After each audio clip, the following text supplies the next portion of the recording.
শুরু করছি মহান সৃষ্টিকর্তার নামে। তো সপ্তম শ্রেণীর ষান্মাসিক পরীক্ষার গণিত সাজেশন। তোমাদের গত 10 তারিখ বাংলা পরীক্ষা হয়েছে, অর্থাৎ আমি যেগুলো দাগাই দিছি এগুলো থেকে অনেকগুলো কমন পড়ছে। তো আমি আজকেও যে সপ্তম শ্রেণীর যে গণিত সাজেশন দেব, তোমরা প্রথম অধ্যায়, দ্বিতীয় অধ্যায়, তৃতীয় অধ্যায়, চতুর্থ অধ্যায়, অর্থাৎ আমি যে অধ্যায়গুলো যেগুলো দাগাই দেবো এগুলো ভালো করে অঙ্কগুলো করে তারপর পরীক্ষা হয়ে যাবা, দেখবা যে অনেকগুলো কমন পড়েছে। ঠিক আছে? তো সপ্তম শ্রেণীর যে প্রথম অধ্যায়, তোমাদের যে প্রথম অধ্যায় আছে, এই প্রথম অধ্যায়ের আমি যেগুলো দাগাই দিচ্ছি অর্থাৎ এগুলাই পড়বা, এগুলা থেকে কমন পড়বে। অর্থাৎ নিয়মগুলো, যে 1 নম্বর যে নিয়ম, এটা হলো সূচকীয় পদ্ধতি। অর্থাৎ হলো তোমার যে কোনো একটা অঙ্ক দিতে পারে বা নমুনা দিতে পারে, এগুলা পরে বলতে পারে যে সূচকীয় পদ্ধতিতে দেখানোর জন্য বা আকারে সাজানোর জন্য। 2 নম্বর যেটা, সেটা হলো সূচকীয় গুণ, অর্থাৎ হলো সূচকের যে গুণ ওইটা। 3 নাম্বার যেটা, সেটা হলো সূচকীয় ভাগ, অর্থাৎ হলো ভাগ করতে বলতে পারে, আর 2 নম্বরে গুণ করতে বলতে পারে।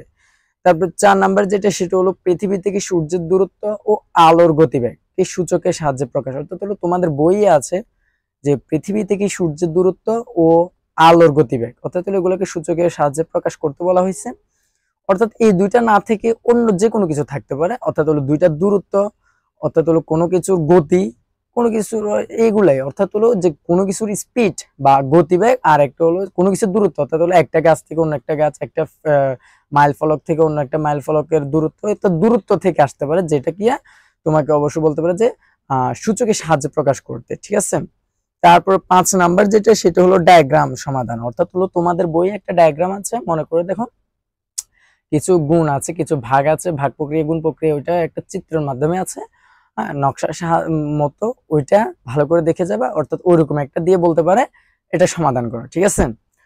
অর্থাৎ যেহেতু ষষ্ঠ শ্রেণীর গণিত পরীক্ষা অলরেডি হয়ে গেছে, ওইখানে দেখলাম যে বেশিরভাগ, অর্থাৎ হলো অঙ্ক যে অধ্যায়গুলো আছে সবগুলো অধ্যায় ওরা টাচ করেছে, অর্থাৎ অধ্যায়ভিত্তিক সকল অঙ্ক না দিতে পারলেও অর্থাৎ প্রতিটা অধ্যায়ের অঙ্ক অবশ্যই পরীক্ষায় এসেছে। তাই তোমাদেরকে আবার বলতেছি, এগুলা ভালো করে পড়ে যাবে, এগুলা থেকে কমন পড়বে নিশ্চিত।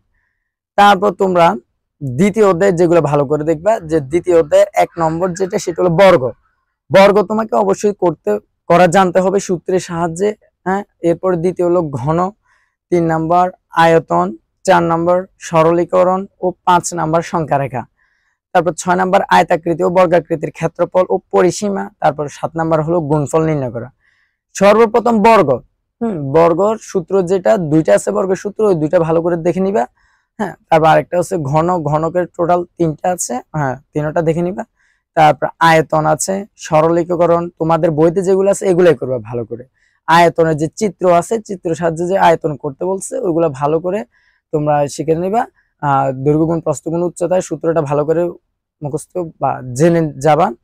তারপরে অর্থাৎ চিত্র থাকলে কিভাবে অঙ্ক করতে হয় ওটা জেনে তারপর যাবা। ঠিক আছে? তারপর সংখ্যা রেখা, তারপর হলো সংখ্যা রেখা, গুণ ভাগ, তারপর হলো আয়তাকৃতি ও বর্গাকৃতির ক্ষেত্রফল ও পরিসীমা। অবশ্যই আয়তাকৃতির ও বর্গাকৃতির ক্ষেত্রফল ও পরিসীমা তোমাকে জানতে হবে, না হলে তুমি পরীক্ষার হলে, বিশেষ করে এটা শিওর যে তোমাদের যে কোনো একটা বাগান, আয়তাকৃতির বাগান বা বর্গাকৃতির বাগান, যেমন ষষ্ঠ শ্রেণীতে দিয়েছে, তোমাদেরও হয়তো দিবে, যে বর্গাকৃতির বাগান বা আয়তাকৃতির বাগানের ক্ষেত্রফল অথবা গাছ বা কোনো কিছু লাগাইছে বলতে পারে, ওইটার পার্থক্যটা বের করতে বলতে পারে। ঠিক আছে? পরিসীমা। তারপর হলো 7 নম্বর যেটা, হলো গুণফল, অর্থাৎ হলো তোমার যে সূত্রের সাহায্যে গুণফল নির্ণয় করার একটা আছে, ওইটা ভালো করে দেখে নিবা। অর্থাৎ x+2 * x-2 বা x+3, এরপর হলো 2x+3, এরকম একটা গুণ বলতে পারে সূত্রের সাহায্যে, ওই সূত্রের সাহায্যে গুণ করা শিখে যাবে। ঠিক আছে? তারপর তৃতীয় অধ্যায় যেটা, সেটা হলো 1 নম্বর গুণনীয়ক বা সাধারণ গুণনীয়ক। তারপর 2 নম্বরে গুণিতক অথবা সাধারণ গুণিতক, বড় ও ছোট ভগ্নাংশ চিহ্নিতকরণ। 4 নম্বর হলো সমহর বিশিষ্ট ভগ্নাংশ। 5 নম্বর হলো লসাগু ও গসাগু নির্ণয় করা। 6 নম্বর হলো দশমিক ভগ্নাংশের যে অঙ্ক, সেগুলা।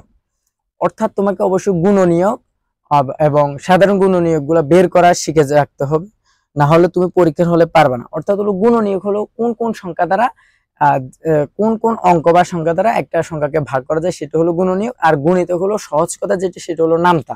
ঠিক আছে? অর্থাৎ হলো সাধারণ গুণনীয়ক হলো দুইটা সংখ্যা থেকে যে গুণনীয়ক গুলা মিল বা একাধিক সংখ্যা থেকে যেগুলা মিল সেগুলো হলো সাধারণ গুণনীয়ক। আর গুণিতকের মধ্যে একাধিক সংখ্যার গুণিতকের মধ্যে যেগুলা মিল হ্যাঁ, সেগুলো হলো সাধারণ গুণিতক। এরপর হলো বড় ছোট ভগ্নাংশ নির্ণয় করা।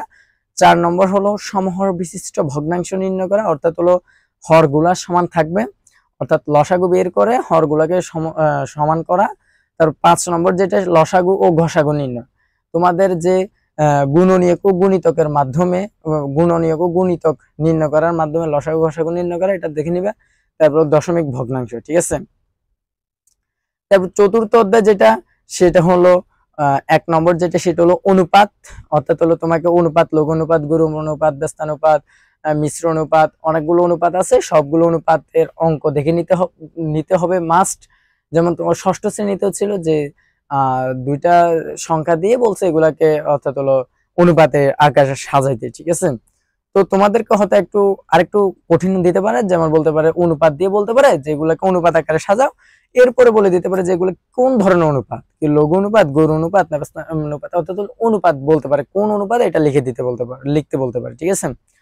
তারপর 2 নম্বর যেটা, সেটা হলো শতকরা, অর্থাৎ শতকরা রূপান্তর ষষ্ঠ শ্রেণীতেও ছিল, তোমাদেরও আসবে, এটা শিওর।